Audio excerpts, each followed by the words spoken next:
on, guys? Crown Garage back with another video. So in this video I'm going to show you guys how to make a custom harness, wiring harness for an LED light bar. So light bar is on a 2005 Polaris Scrambler 500 4x4. So yeah. Alright, so as you guys can see, we got an absolute mess here. I was kind of just trying to get everything together. By the way, sorry for the wind noise, brother. So as you can see, it's just an absolute mess. So doing this with a relay and an inline fuse rather than just an inline fuse straight to the battery to a switch, blah blah blah.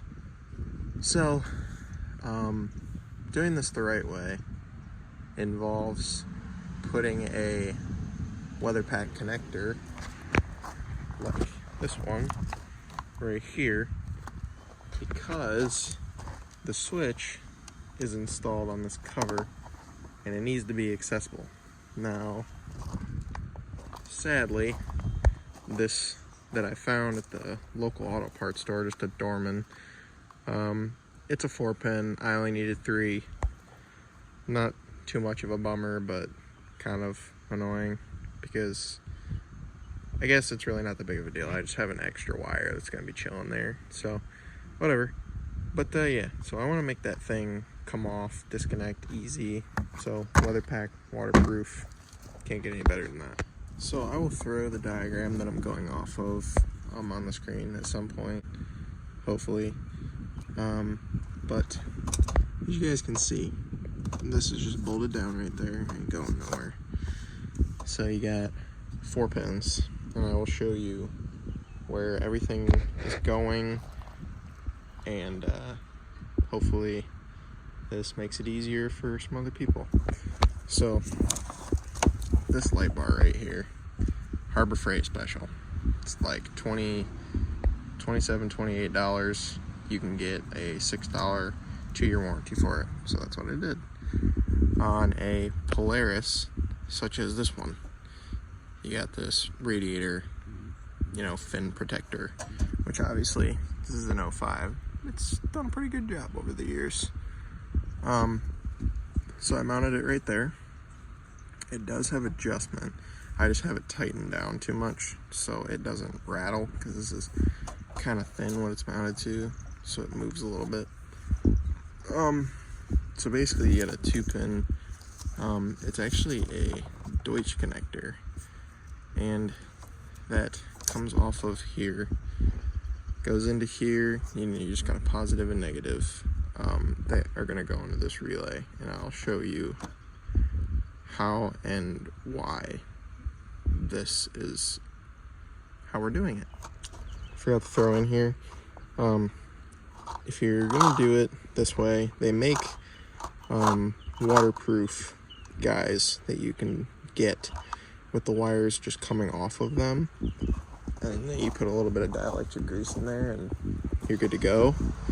But this style right here I like because it's covered, so nothing can touch anything else, which is what you want, because obviously if something touches, you're blowing a fuse or you're screwing something up. So just a thought.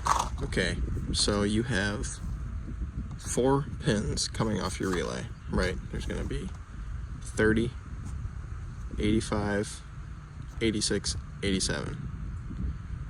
So 30 is going to be for battery power in most cases. So you got this wire right here, it's going up inline fuse up to here, and then it's going to split off. It's going to run to your switch, your red wire on your switch. If you have a switch like mine, it's going to have 3 wires.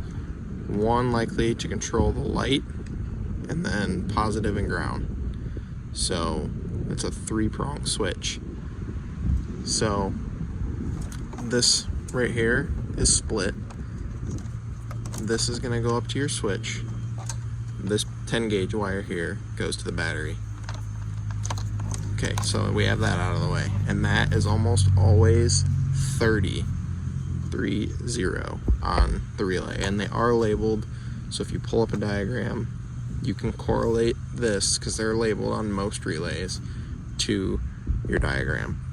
So now we'll go 87. 87, if you're wiring it according to a diagram like I am, 87 is almost always going to control the accessory. So it's going to be controlling the light bar. So that's going to be this little wire right here on the bottom. So then we'll go to 85. 85 is going to be your ground. So you're going to run a ground. I usually like to use brown or black all the way over to your nearest like frame location. So this is the main ground wire, and then this is another ground, which I'll explain. So this again is going to be another split sort of situation, like your main power here. You're using the relay to ground not only the relay itself, but also ground the light, which if you didn't do it that way, the light would not work, because the way this is set up, that's how the relay controls the light bar. So the last pin is going to be 86. So 30 battery power, 85 ground, 87 is going to be accessory. 86 is going to be the blue wire on the 3-prong switch, which likely is like a light on the switch, at least to my understanding. And it just completes the relay circuit. So yeah, and then obviously your switch needs ground. So this other little wire that's just like tightened down under that bolt, that is the ground for the switch. So that's how I'm wiring mine. So now let's get into the weather pack shenanigans. Why don't we? Alright, so I'm back. Here is the side of the harness. Yes, I understand. This cannot come out of there. I know. I realized that. And I still made it like this anyway, because I can just cut it if I really have to. Everything's shrink tubed, so nothing to really worry about, in my opinion.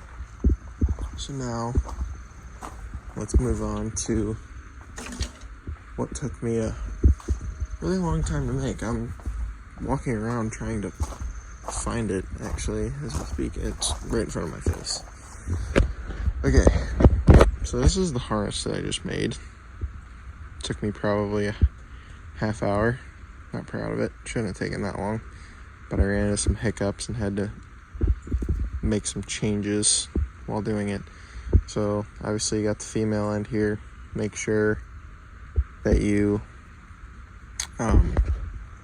put the right things to the right wires, or else, yeah, not gonna have a good time.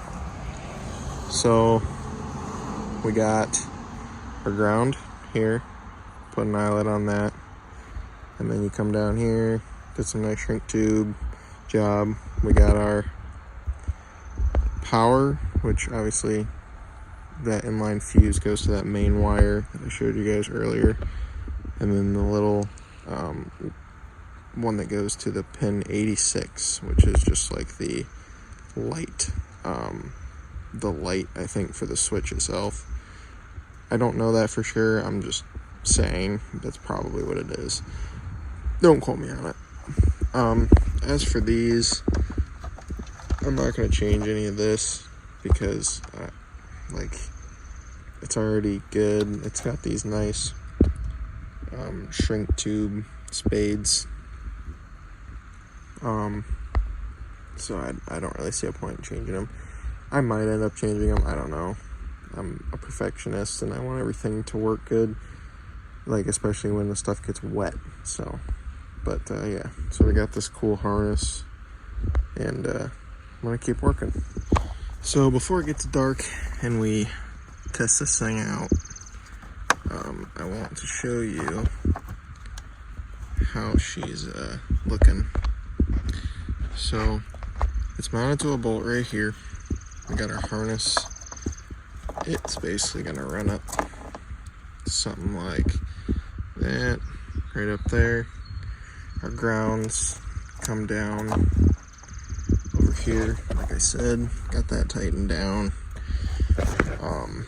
And then we just gotta connect our main power wire here, and then we're good to go. So a little bit of routing, and this thing's gonna be minty. So we'll see if the whole setup here works when I'm done.